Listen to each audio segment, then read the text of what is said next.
Can you imagine how terrifying it would be to name names like that? These are some of the richest, most powerful people in the world that could sue these women into poverty and homelessness. Yeah, it's a scary thing to name names, but I will tell you, I'm not afraid to name names. And so if they want to give me a list, I will walk in that Capitol on the House floor and I'll say every damn name that abused these women. I can do that for them, and I'd be proud to do it. MAGA is currently tearing itself apart over the Epstein files because they all want them released, just not the way that they're gonna be released, because Democrats are the ones now taking charge of it. And yes, that is actually the only reason that MAGA is upset right now. And Marjorie Taylor Greene, as we all know, has sided with the Democrats. She appeared at that little press briefing on Wednesday that was put together by Democrats Thomas Massie and Ro Khanna. And she not only joined them in pushing this legislation to release the full files, she also criticized certain cabinet departments within the Trump administration, accusing them of being part of the cover-up, but making it crystal clear in both the press conference and a later interview with Eric Bolling that she does not blame Donald Trump.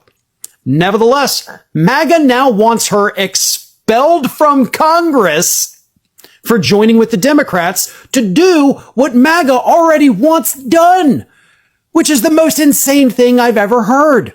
But because she's working with Democrats, she is now evil. And let me read you some of these absolutely horrific comments from prominent MAGA figures. The first one is from Greene's archenemy herself, Laura Loomer, who says, quote, Marjorie Taylor Greene and Thomas Massie teamed up with the Me Too attorney Gloria Allred today at the Epstein press conference, a calculated effort to smear President Trump and falsely suggest he's protecting Jeffrey Epstein. Marjorie Taylor Greene is a fraud and a phony, a two-faced bitch who used Trump to advance her career. Now that she can't run for U.S. Senate or governor of Georgia with Trump's endorsement, she's lashing out, trying to pretend like Trump is a, word I can't say because, YouTube flags it, but implies that it's a grown-up who likes to be with children. So, she never said that. Marjorie Taylor Greene also never implied that either. Laura Loomer is, of course, exaggerating what happened because Laura Loomer hates Marjorie Taylor Greene, as do most of us, but for definitely different reasons. But because Marjorie Taylor Greene teamed up with Democrats, she's now the most evil person in the world. And she still is, but for different reasons I'll get to in a minute. Another prominent MAGA influencer account, Gays for Trump, posted this. For any Republican member of Congress to stand in front of signs calling President Trump a, you know what, on the Epstein list is not only reprehensible, but should be grounds for an immediate expulsion vote by the GOP majority in the House. Yeah, y'all only have a couple seat majority, so I don't think kicking out one of your most hardcore Trump supporters is a smart idea. Well. Baby, it's Friday, and I was just over there on the streets of Twatter, vaccinized, sanitized, wading through all the red hat lies. Circle, dot, got my cootie shot. Ain't a chance in hell, baby, you're gonna catch me with no twat right. But either way, I went over there today to see the kerfuffle that's been going on. Yes, honey, you see, the red hats are not happy with Marjorie, the love child of Hulk Hogan and Ric Flair, because she decided to cross the aisle. Yes, baby, and they are mad as they can be. I mean, hell, face of 1,000 cuts, Miss Laura Loomer, the one that's in love with her groomer, baby, she is coming after fucking Marjorie. But Marjorie doesn't care, you see. She's standing 10 toes down. She's holding her fucking ground, which I find to be, well, strange, because she still don't want to say anything out of the way about Daddy today. They're always vying for his affections, dear. They just can't seem to see what we all see. He's on the list. He absolutely participated in this. He's been doing it since way back before 1993. But either way, that's not what I'm here to talk about today. They're coming after her, and it's not just Miss Loomer. It is the entirety of the Red Hat crew, and they're asking for Marjorie to be removed from the halls of Congress, baby. But like I said, Marjorie's not sweating this today, because Marjorie took to the streets of Twitter to say that, well, her phone has been ringing off of the hook. Thousands of calls daily since she come out to say that she would feel free, absolutely, proudly, to stand up and read those names. And now she's finding love from all over the place. It's the most her phone has rang in days and days and days. Some Republicans are standing behind her, not those that drink the Kool-Aid, and a few Democrats too, and independents, boo, and people who are not even in politics are congratulating her for standing 10 toes down on this. Anyway, I didn't bring back screenshots about all that because I'm just so tired of seeing the things that they have to say. They're trying to throw her under the bus every other fucking day. And it's so very strange to me that they cannot see it's all daddy. I mean, he's even directed the DOJ to scrub away the names of any Republicans today. I mean, that was on a hot mic. We heard what the guy from the DOJ had to say. Hello, guys, and welcome to the Joy Report, where we get an outsider's view with an insider's clarity. MAGA is standing on one of its own. Marjorie Taylor Greene, one of the loudest voices in the MAGA movement, is now facing a storm of backlash from the very base that once celebrated her. The reason? She dared to speak out in support of victims of abuse who deserve justice. But instead of rallying behind her, MAGA is demanding that she be removed from Congress, and that alone says a lot. It paints a disturbing picture of where MAGA's priorities truly lie, and it reveals just how far they are willing to go to protect the tea.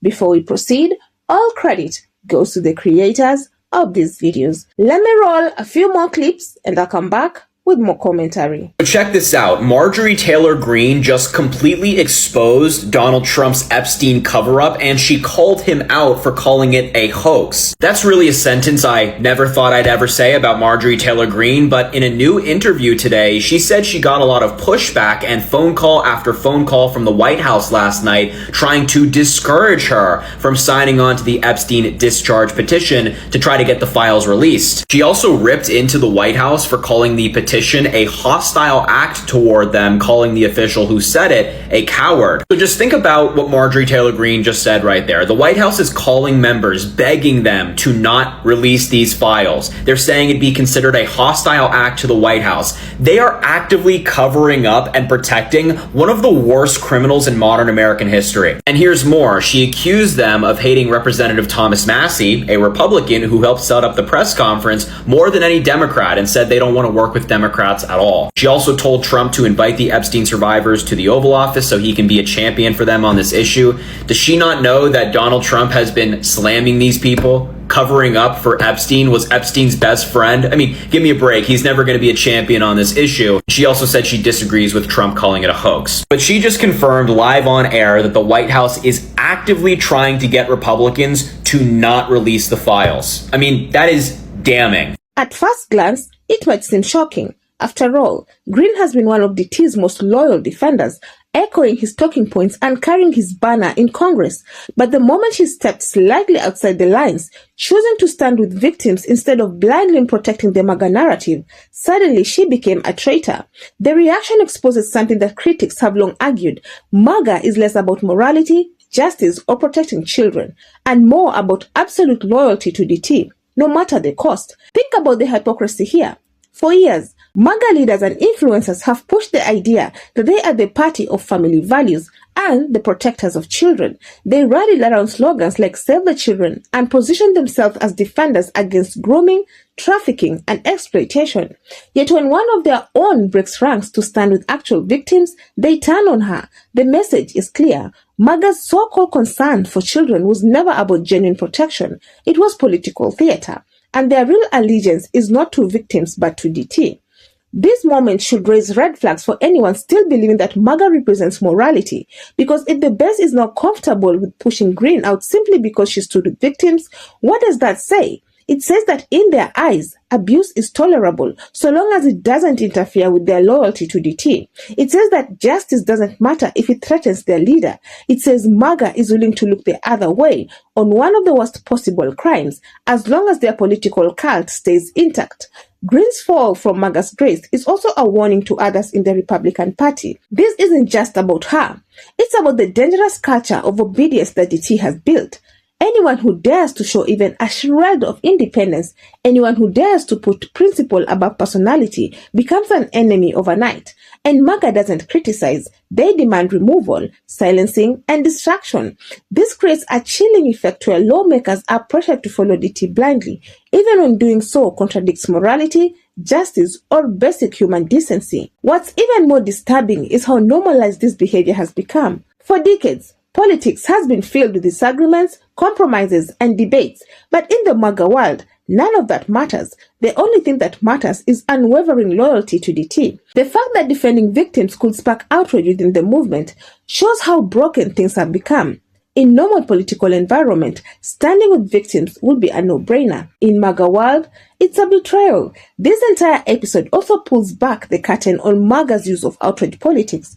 They constantly accuse others of being soft on crime, immoral, or complicit in abuse. Yet here they are, excusing or minimizing abuse allegations simply because they involve people connected to DT. The hypocrisy is staggering. It proves that the outrage was never rooted in genuine care for children or victims. It was always a weapon to attack opponents. When the accusations circle back to their own camp, suddenly the rules change. For Greene, this backlash may be a political crossroads. She built her career on MAGA loyalty, conspiracy theories, and extreme rhetoric. But now, she's finding out the hard way that loyalty in this movement is one-sided. The second you step out of line, even for a cause as morally clear as standing with victims, you're disposable.